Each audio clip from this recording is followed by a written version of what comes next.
Myra was a single mother who worked in a small bakery in town. Every morning she woke before the sun, walked through cold streets, and spent long hours mixing dough, shaping bread, and greeting customers with a tired smile. Her son Sam walked to school on his own and waited for her every afternoon outside the bakery door. Life was not easy, but they stayed close.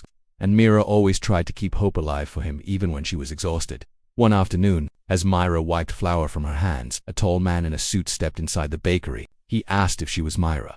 She nodded, unsure why he looked so formal. He handed her a white envelope and wished her a peaceful day. Myra opened it with trembling fingers. Inside was a letter from a lawyer stating that her uncle had passed away and left her his old mountain cabin. Myra had not seen her uncle for many years. He was a quiet man who traveled often and rarely spoke about his work. She remembered him visiting during her childhood. He always carried notebooks, maps, and strange metal tools. Her mother used to say he lived a secretive life, though not a dangerous one. Myra wondered why he left her a cabin. She did not expect anything from him, and she felt unsure how to react. Still, something in her heart told her to go see it. A few days later, she took a long bus ride with Sam to the mountains. The road curved through tall trees, cold air, and mist that moved like slow smoke. The bus dropped them at a small wooden sign that pointed toward a narrow path. Myra held Sam's hand, and they walked deeper into the forest until they reached a clearing.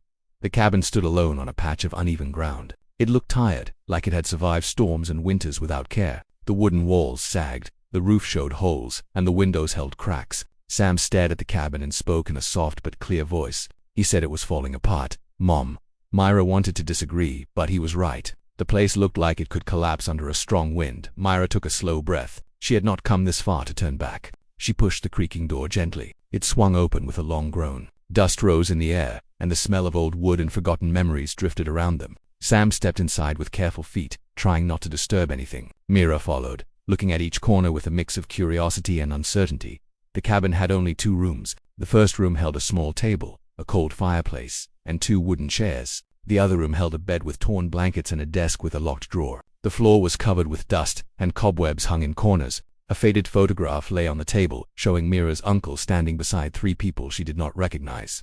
Behind them was a forest that looked similar to the one outside, but something in the background looked odd. A shadow of a tall structure stood faintly behind the trees like a hidden tower. Myra wondered if it was only her imagination. Sam walked to the desk and tried opening the drawer. It refused to move. He asked if they had the key. Myra shook her head and said they would search for it later. Right now they needed to see if the cabin was safe to stay in for the night. The sun had already fallen behind the mountains, and the air outside felt cold and heavy. Myra lit a small lamp she found in a box near the door. The soft light filled the room. She noticed old notebooks stacked on a shelf, each covered in dust. She picked one up and wiped its cover with her sleeve. The notebook had her uncle's handwriting on the first page. It spoke about energy patterns, metal density, and something called core stability. None of it made sense to her. Myra wondered what her uncle had been working on all his life.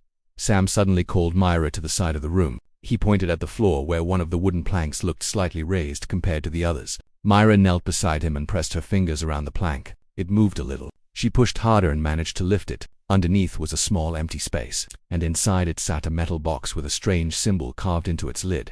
The symbol was a simple shape, but unusual. It looked like a circle with a line across it and a small mark near the top. Myra felt a rush of unease, not fear, but something close to it. Her uncle always liked symbols and puzzles. Perhaps he left this box for her. Maybe he wanted her to find something important. She lifted the box. It felt heavier than she expected. Sam watched with wide eyes as she placed it on the table. Myra hesitated before opening it, unsure if she should wait until morning. But her curiosity grew stronger. She unlatched the box slowly and lifted the lid. Inside lay a folded map, an old notebook, and a metal card the size of her hand. The card was smooth and silver, with the same symbol as the box engraved in the corner. When Myra tilted it, it caught the light and glowed faintly. She had never seen anything like it. Sam looked at the items with excitement. He asked if they were treasure. Myra smiled a little and said she did not know yet. She unfolded the map. It showed a detailed drawing of the forest around the cabin. A red X marked a point far away from the walking paths. Her uncle must have drawn it himself. The lines were neat, and the marks looked new compared to the paper. She opened the notebook next. It was filled with notes about coordinates, locations, and short sentences that said checked, verified, and completed. On the last page, her uncle had written one line. It said to follow the map. Myra felt her heart beat faster. Why would her uncle leave such a message? What was hidden at the location marked by the X? Why did he hide the box in the floor instead of keeping it somewhere safer? Her uncle was not a careless man. If he left a message like that, it meant something important waited out there. Myra knew she should feel afraid, yet she felt something else rising inside her. It was the same feeling she had when she faced difficulties and refused to give up. It was a feeling of purpose. Sam looked at her and asked if they would follow the map. Myra did not answer right away. She looked around the old cabin, then at the map again. She thought about her life in town, the long hours at the bakery, the small apartment, the struggles of raising a child alone. She wanted a better future for her son. This map might not promise anything, but her uncle was not the type to leave nonsense behind. She told Sam they would explore it in the morning. As night settled inside the cabin, Myra locked the door and placed the box beside her while she rested on the old chair. Sam slept near the fireplace on a blanket they brought from home. The cabin creaked with every touch of wind outside. Myra held the metal card and studied its shimmer. It felt as if it held a story, a secret, maybe a truth her uncle had protected for many years. Myra did not know what waited for them in the forest. She did not know why her uncle left everything to her or what danger might follow, but she knew she could not ignore the map when she finally closed her eyes. She already knew the next morning would change everything for her and Sam. Myra woke before the sun rose. The cabin was cold, and the early morning air felt sharp inside the room. She sat quietly for a moment, looking at the metal box resting beside her. The map lay folded on top of it. The red X bothered her the whole night. She felt as if it pulled her forward, calling her into the forest, even though she did not know what waited there. Sam was still sleeping peacefully. Myra walked to the small window and looked outside. The trees swayed gently, and mist curled around their trunks. The forest looked calm, almost too calm. She wondered if her uncle ever walked this same path with the same map in his hand. She wondered what he found or what he hid. When Sam opened his eyes, the first thing he asked was if they were going to follow the map. Myra smiled softly and said they would. She warmed some bread they brought and shared it with him. After breakfast, Myra packed water, a small flashlight, and the metal card. She wrapped the map carefully and placed it in her bag. They stepped outside. The cabin looked worn and fragile in the daylight, but today it did not fill Myra with sadness. It felt like the beginning of something. Sam took her hand, and together they walked toward the tree line. The map showed a narrow path that did not exist on real hiking trails. Myra used the marks drawn by her uncle to guide them. She kept checking the map every few minutes. Sam walked beside her, excited and curious. His eyes searched the forest as if expecting something magical to appear at any moment. The deeper they went, the colder the air became. Birds chirped softly, and sunlight broke through the leaves in thin lines. The forest felt old and untouched. Myra followed a line on the map that pointed between two tall rocks. She recognized them when she saw them ahead. They stood like dark guards at the entrance to a deeper part of the forest. Sam touched one of the rocks and said it felt warm. Myra placed her hand on it too. Surprisingly, the rock did feel warm, as if sunlight had soaked into it, even though the area around them was shaded. She did not understand why, but she did not want to stand there for too long. They moved forward.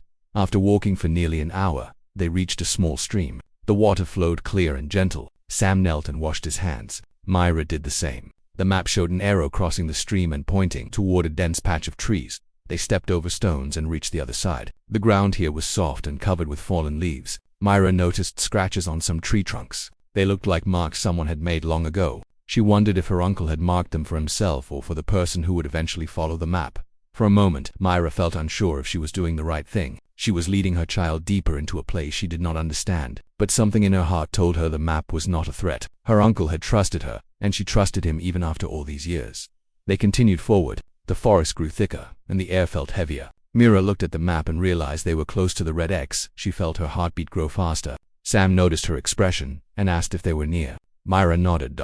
They pushed through a cluster of tall bushes and stepped into a circular clearing. The space was quiet and strange. The ground in the center looked disturbed, as if someone had dug there long ago. A pile of rocks formed a short wall around the disturbed earth. The place looked untouched by animals. No footprints or signs of life marked the soil. It felt as if time avoided this clearing. Myra approached the center. The ground had small cracks, and dried leaves sat neatly on top, almost arranged by purpose instead of nature. She knelt and brushed away leaves. Her hand struck something hard and cold. She cleared more leaves and dirt, revealing a smooth metal surface hidden beneath the soil. Sam helped her. Together they brushed away the dirt until a large metal panel appeared. It was rectangular, with clean edges and no rust. Myra felt a chill. The panel did not belong in a natural place like this. The symbol engraved on it was the same symbol from the metal box and metal card. She looked at Sam, then at the panel. There was no handle, no buttons, only a small square slot near the corner. Myra pulled out the metal card from her bag. Her uncle had left clues for her to find. She guessed the card belonged to the panel. She slid the card into the slot. For a moment, nothing happened. Then the panel vibrated slightly. A soft hum rose under the ground. The panel slid open, revealing a square opening with stairs leading underground. Sam stared down with wide eyes. Myra swallowed hard. The air rising from the opening was warmer than the air outside. A faint light glowed somewhere below. She looked at Sam and held his hand firmly. She asked if he wanted to go back. He shook his head and said he trusted her. Myra took a deep breath and stepped onto the first stair. The stairs were metal and strong. Lights in the walls turned on one by one as if welcoming them or responding to their presence. Sam followed close behind her. As they reached the bottom of the staircase, Myra felt her breath freeze for a moment. They stood inside a large underground room. The walls were lined with screens, machines, and tools she had never seen. Everything looked untouched but perfectly preserved. Dust sat lightly on the floor but not on the machines. It looked like a place built for someone who did not want the world to find it. Sam walked toward a table filled with notebooks and diagrams. He pointed at drawings that looked like energy lines, light beams, and metal structures. Myra walked slowly to the center of the room where a large glass chamber stood. Inside the chamber was a device that looked like a mix of metal and crystal. It shined softly even though it was not connected to anything. The label near the chamber said Energy Core Prototype. Myra stepped back slightly. She did not know what an energy core was, but the word prototype told her it was something important and unfinished. The device inside looked beautiful and powerful at the same time. She looked around for another clue. On a nearby desk lay a notebook thicker than the others. The first page had her uncle's handwriting. He wrote that his research was complete and that he hid everything here because the world was not ready. He wrote that he trusted only his family. He wrote that the person who found this place must decide its future. Myra felt her hands tremble. She looked at Sam. He asked if the device was dangerous. Myra told him she did not know, but she believed her uncle did not want harm. She believed this place held something he wanted to protect. She walked toward another machine that showed numbers and letters she could not understand. Her uncle must have spent years building this secret lab. Myra wondered why he never told anyone. Maybe he feared others would misuse his discovery. Maybe he waited for the right person. Myra looked at the glowing device in the chamber again. She sensed its value without knowing exactly what it was. She sensed her uncle's purpose too. What stood in front of her was not only a machine. It was a secret powerful enough to change her life and the world beyond the mountains. And now the responsibility rested in her hands. Myra stood in the center of the underground room with the quiet hum of machines echoing softly around her. She felt as if she had stepped into a world her uncle once lived in. A world made of ideas, calculations, and secrets he had guarded with his life. Sam walked slowly from one table to another, studying each strange device with wonder. His small steps made light sounds that disappeared quickly in the large, silent chamber. Myra approached the glass chamber again. Inside it rested the glowing device labeled Energy Core Prototype. The crystal at its center pulsed with a faint light, like a quiet heartbeat. The metal parts surrounding the crystal were shaped with perfect precision. Even without understanding science, Myra could tell this was not something simple. It was extraordinary. It looked powerful enough to change everything humans understood about energy. She placed her hand on the glass. It felt warm. Not hot, but warm enough to feel alive. Sam stood beside her and asked if the device could give light to the whole world. Myra did not have an answer, but she believed it could do something great. Her uncle had always been a genius. Even as a child, she had heard stories about his inventions and research. People called him strange, but her mother used to say he saw the world differently. He saw possibility everywhere. Myra turned toward the large desk at the side of the room. A thick notebook lay open as if someone had been reading it recently. She sat on the chair and began reading the pages. Her uncle had written everything in simple words mixed with scientific terms she did not understand. He described the energy core as a clean source, something nature-friendly, something safer than any fuel used today. He wrote that it could last for many years without needing a refill. He also wrote that some companies had tried to take his designs. He had refused to sell the research. He believed the world would misuse it for profit or control.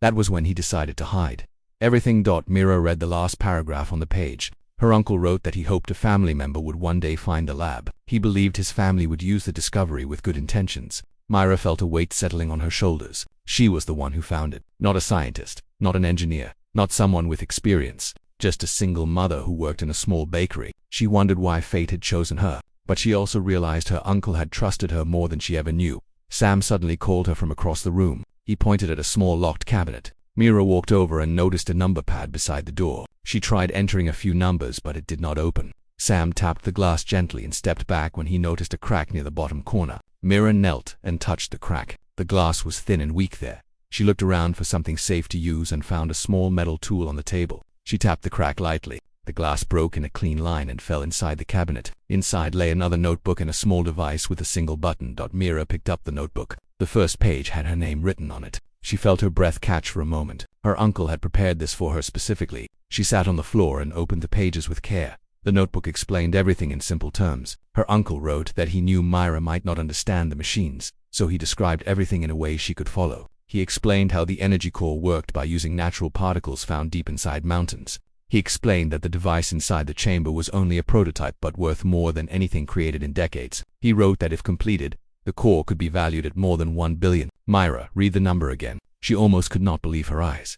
He also wrote that the metal card she found acted as a key to all hidden entrances in the area. He left several underground sections, sealed for safety. Myra felt a mixture of excitement and nervousness grow inside her. This was bigger than anything she had imagined. Sam sat beside her and leaned against her shoulder. He asked if her uncle had been a good man. Myra nodded. She said he had been quiet but kind. She told Sam that her uncle believed in helping people. Sam looked at the glowing device and said maybe this was his way to help everyone. Myra closed the notebook gently. She picked up the small device with the button. The label on the back said "Start Message." She hesitated. She did not know what message the device held, but she felt it belonged to her. She pressed the button slowly. A soft light rose from the device and a projection appeared in front of her. It was her uncle. The image was clear and still. His face looked older than she remembered, but his eyes held the same calm strength. Sam gasped softly and took a step back. Her uncle spoke in a firm but gentle voice. He said that if Myra was watching this message, it meant she had found the lab. He explained that he could never reveal the truth during his life because powerful groups watched him closely.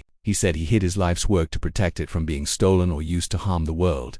He spoke about the energy core. He said it was capable of powering cities with clean energy. It could replace fuels that damaged nature. It could make electricity affordable for everyone. But he feared that if it fell into the wrong hands, it could be turned into something harmful. He looked directly into the projection, and it felt as if he was speaking straight to Myra, even though he had passed away. He told her that he trusted her heart more than her knowledge. He believed she would choose what was right. He said she must decide if the world was ready for the core. He also told her she did not need to fear. He had left everything she needed to understand the device step by step. The message ended, and the projection vanished. The room fell silent again. Myra sat still, unable to speak for a moment. She felt a tear roll down her cheek, not from sadness, but from the weight of her uncle's trust. Sam held her hand and said her uncle believed in her. Myra squeezed his hand gently. She felt stronger. She walked to the chamber and looked at the glowing device again. She knew this discovery could change her life and Sam's future, but more importantly, it could change the world. She wondered what her next step should be. She could not carry the device out of the mountain by herself. She also could not leave it unprotected. Myra walked around the room searching for more clues. She found metal cases with labels, computers with blinking lights, and shelves filled with parts that looked like they belonged to the energy core. The lab was not only a hidden place, it was a world her uncle left behind for her to understand. Sam sat on the chair near the desk and said they should not leave the device here without a plan. Myra agreed. She told Sam they would explore the lab more and learn as much as they could. Then they would return to the cabin and think carefully about whom they could trust. As they prepared to leave the room, Myra looked one more time at the glowing crystal inside the core. She felt a strange connection to it, as if it recognized her. She placed her hand on the glass gently. The crystal responded with a brighter pulse. Myra stepped back slowly. She knew then that her uncle had created something far beyond a simple invention. He had created a new beginning and now the path forward belonged to her. The morning sun touched the mountains with a soft golden glow when Myra stepped outside the cabin. Her eyes were tired, but her mind was sharp. She had not slept well after reading all the files hidden under the floorboards. The documents filled her with excitement and fear at the same time. There was still so much she did not understand. She needed more answers, and she needed them soon. Lena followed her outside, rubbing her eyes. The cold air made her shiver a little, but she still smiled. The place was rough and old, but something about the mountains felt peaceful to her. Myra placed a warm hand on her daughter's shoulder and looked around the property. She wanted to understand why her mother kept this secret for so many years. She wanted to know what danger they might face now that the secret was out. While they talked, Myra heard a sound inside the cabin, a soft knock. She exchanged a look with Lena and walked back in slowly. Her heart beat faster as she opened the door. A man stood there. He looked to be in his early 30s with calm eyes and tired clothes. He carried a hiking bag and held a folded paper in his hand. He nodded politely as soon as Myra stepped closer. "I am here to speak with you," he said in a steady voice. "My name is Rohan. I worked for your mother many years ago." Myra froze for a moment. She had never heard this name before. Her mother kept many things hidden, but Myra always believed she knew the important people in her mother's life. "How do I know you are telling the truth?" she asked. Rohan opened the paper. It was a letter. Myra recognized the handwriting at once. It was her mother's. "Your mother knew that one day someone would come for the map," Rohan said. "She trusted you, but also wanted someone to guide you. She wrote this letter for you in case you ever came here." Myra took the letter in shaking hands. She walked to the table and sat down. Rohan waited silently while Lena watched both adults with nervous eyes. The letter was short but clear. Her mother warned her that the treasure was real but not safe. It held power that could change many things. There were people who wanted it for selfish reasons, people who could harm anyone who stood in their way. Myra placed the letter down and took a deep breath. "If this is true," she said, "then why come now?" Rohan tightened his grip on his bag. "Because they are coming. Your mother trusted me to watch the mountains and protect this place in her absence. I have done that for years. But yesterday, I saw two men near the forest. They had tools and cameras. They were searching for something." Mira's heartbeat quickened. She looked at Lena. Fear sparked in her daughter's eyes. "Do they know about the cabin?" Mira asked. "Not yet," Rohan answered. "But they know the treasure is somewhere near this area. They will not stop until they find it." Myra stood up and walked toward the door. She stared at the quiet mountain slope. Sunlight touched the trees and rocks. Everything looked peaceful. But now she knew danger was growing somewhere beyond the trees. "We cannot leave," Lena whispered, gripping Mira's arm. "This is Grandma's place." Myra knelt beside her daughter and smiled softly. "I know and we will protect it, but we must be careful." Rohan walked to the old wooden shelf where Mira placed the map. He studied it closely. "This is not just a map. It is a guide your mother built in layers. There are symbols here that very few people can read. They point to hidden paths and safe places." "Can you read them?" Myra asked. "Some of them," Rohan replied. "Enough to know that the treasure is not in one place. It is spread across different locations in the mountains, and each location holds something valuable." Myra tried to process everything. It was overwhelming. She did not expect her life to turn in this direction. She came here thinking she would live in peace for a while. Now she found herself in the center of a secret worth more than she ever imagined. She turned to Rohan. "Why are you helping us? You could take the map for yourself." Rohan shook his head. "Your mother saved me when I was young. She gave me work and a home. I owe her my life. Helping you is my duty." A sudden sound broke the tense silence. A car engine. Slow, deep, close. Mira rushed to the window. A black Jeep was moving along the narrow dirt road. It stopped near the fence. Two figures stepped out. They carried bags and tools that looked professional, the kind used by survey teams or explorers. Rohan moved beside Myra, his jaw tightened. "Those are the same men I saw yesterday." "What do we do?" Myra whispered. "Stay calm," Rohan said. "They do not know who you are yet, but they are getting closer to finding the truth." For a moment, they all stood still and listened. The men walked around the area, pointing scanners at the ground. Their movements were slow and cautious. They were searching for something. After a few minutes, the men walked back to the Jeep and drove away, but Mira knew they would return. Rohan placed his bag on the table and opened it. Inside were old tools, a flashlight, a small drone, and a notebook filled with hand-drawn symbols. "We need to start before they do," he said. "If they find the first location, everything will be lost. You must decide now. Will you search for the treasure your mother protected or hide and hope they stop?" Myra felt the weight of the decision. She looked at Lena, who stood silently behind her. The girl looked frightened but brave. The mountains were no longer just a home. They were a responsibility passed down through generations. "We will search," Mira said firmly. "We will protect what my mother protected." Rohan nodded. "Then we leave at sunrise tomorrow. The first location is not far, but the path is difficult. You must prepare." He stood and walked toward the door. He stopped before leaving. "Stay inside tonight. Lock the doors. If anything happens, do not make a sound." Mira nodded. Rohan disappeared into the trees, moving like someone who knew every corner of the mountain. Lena walked to her mother and held her arm tightly. "Mom, are we making the right choice?" Myra hugged her gently. "Yes, we cannot run from this. We must understand the truth and keep it safe." As night slowly covered the mountains, the cabin felt smaller. The wind moved through the trees like a whisper. Mira stayed awake long after Lena fell asleep. She watched the shadows, listened to the sounds, and held the map close. Somewhere in the dark, something old and powerful waited, and she knew morning would change everything. She took a deep breath and whispered to herself, "For Mom, for Lena, for the truth."